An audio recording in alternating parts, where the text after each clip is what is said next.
စုကျွမ်းကပါဇက်အုပ်ပြီးရေးလိုက်တယ်။အမမှားနေပြီထင်တယ်။အမရဲ့ခြံကဟိုဘက်မှာလေသူမကစွန့်ပစ်ထားတဲ့ခြံဘက်ကိုလက်ညှိုးထိုးပြတယ်။ကျမကသူမရဲ့လက်ကိုချက်ချင်းပုတ်ဖယ်လိုက်ပြီးအေးဆက်စွာပြောလိုက်တယ်။ဒီခန်းကသမီးရင်းရဲ့အခန်းပဲ။သမီးရင်းကဒီမှာပဲနေရမှာပေါ့။သူမရဲ့မျက်လုံးတွေပြူးကျဲသွားတယ်။မကြခင်မှာလူအားလုံးရောက်လာကြတယ်။အကိုကကျမကိုအဲ့ဒီအခန်းထဲထိုင်နေတာမြင်တာနဲ့လက်မောင်းကိုဆွဲပြီးပြောတယ်။ဒီခန်းကစုကျွမ်းရဲ့အခန်းကျမကဘာမှပြန်မပြောဘူး။ဖေနဲ့အမေရောက်လာတဲ့အထိစောင့်နေလိုက်တယ်။သူတို့ရောက်တာနဲ့ကျမကရုတ်တရက်မြေပေါ်ကိုလဲကျသွားပြီးမျက်ရည်တွေကျလာတယ်။အကိုကဒုတိယညီမကိုပိုချစ်တာကျမနားလဲပါတယ်။ဒါပေမဲ့ကျမကိုအဲ့ဒီစွန့်ပစ်ထားတဲ့ခြံမှာအတင်းသွားမနေရဘူး။ကျမကြောက်တယ်။အကိုကသူ့ကိုပဲပိုလေးထားတာကျမသိပါတယ်။ဒါဆိုကျမအခုချက်ချင်းထွက်သွားပါမယ်။ကျမကခရီးဆောင်အိတ်ကိုကောက်ယူပြီးတကားဘက်ကိုရှောက်သွားတယ်။ဖေနဲ့အမေကအလျင်အမြန်တားလိုက်ကြတယ်။ကျမကအသက်ရှူတော်မဝနိုင်လောက်အောင်ငိုနေခဲ့တယ်။အမေကကျမရဲ့ကြောကိုညင်သာစွာပုတ်ပေးနေတယ်။လမ်းကြောင်းမင်းကကို့သွေးသားညီမကိုဒီလိုဆက်ဆံရသလားလို့အမေကဒေါသတကြီးပြောလိုက်သည်။အကိုကြီးကအံ့ဩသွားသည်။ကျမကဒီနည်းကိုသုံးမယ်လို့သူမထင်ထားခဲ့ပေ။သူကအလျင်စလိုရှင်းပြဖို့စ조사ပေမဲ့အဖေနဲ့အမေက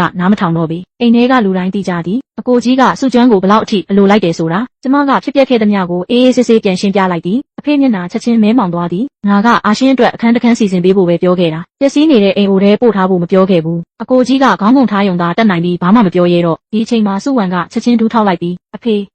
မေအားလုံးကတမီးအမားပါဒီညပဲဒီခန်းကနေပြောင်းထွက်ပြီးအမကြီးကိုပြန်ပေးလိုက်ပါမယ်ကျမကချက်ချင်းပြင်ပြောလိုက်သည်ပြန်ပေးတာမဟုတ်ဘူးပိုင်ရှင်အစ်စ်စီပြန်အပ်တာအဲ့ဒီစကားကြောင့်စုဝံရဲ့မျက်နှာဖြူဖက်ဖြူရောဖြစ်သွားသည်အဖေနဲ့အမေကလည်းစိတ်မကောင်းဖြစ်နေကြသည်အမေကစုဝံကိုထူပေးရင်းဒီအိမ်မှာအခန်းလွတ်တွေအများကြီးရှိတယ်သမီးကအဲ့ဒီအိမ်ပြက်ထဲသွားနေစရာမလိုဘူးလို့ပြောပြီးအစေခံတွေကိုအနောက်ဘက်ဆောင်ကအခန်းတစ်ခန်းပြင်ဆင်ပေးဖို့အမိန့်ပေးလိုက်သည်ကျမကမျက်ရည်တုပ်ရင်းပြောလိုက်သည်ဒီလောက်အခန်းလွတ်တွေရှိနေတာတောင်အကိုကြီးကကျမကိုအိမ်ပြက်ထဲပဲနေခိုင်းတယ်ကျမကိုအဲ့ဒီလောက်တောင်မုန်းတာလားဘာပဲဖြစ်ဖြစ်ကျမကသူ့ရဲ့သွေးသားညီမအရင်ပဲလေအကိုကြီးကတုံဆိုင်ပြီးငါကစုကျွမ်းအနားယူတာအနှောက်အယှက်ဖြစ်မှာစိုးလို့ပါသူ့ကျမ်းမာရေးဂရုစိုက်ရမယ်မကြခင်မျိုးစားမင်းအိမ်တော်ကိုလက်ထပ်ဝင်ရတော့မှာလို့ပြောသည်ကျမကခေါင်းငုံပြီးဒါဆိုကျမအဲ့ဒီအိမ်ပြက်ကိုပဲပြန်သွားနေလိုက်ပါမယ်သူ့အိမ်ရေးကိုမနှောက်ယှက်ချင်ဘူးလို့ပြောကလှုပ်လိုက်သည်နှင့်အဖေနဲ့အမေကကျမကိုချက်ချင်းဆွဲထားပြီးမသွားစေတော့ခဏအကြာမှာတော့အကိုကြီးကိုဘိုးဘွားကူဆောင်နဲ့ဆွဲခေါ်သွားကြသည်တိတ်မကြခင်တအိမ်လုံးမှာကြိမ်တန်ရိုက်တန်တွေနဲ့အကိုကြီးရဲ့အော်ဟစ်တန်တွေပဲတင်ထက်လာသည်အပြစ်ပေးတာကညတကောင်အထိကြာခဲ့သည်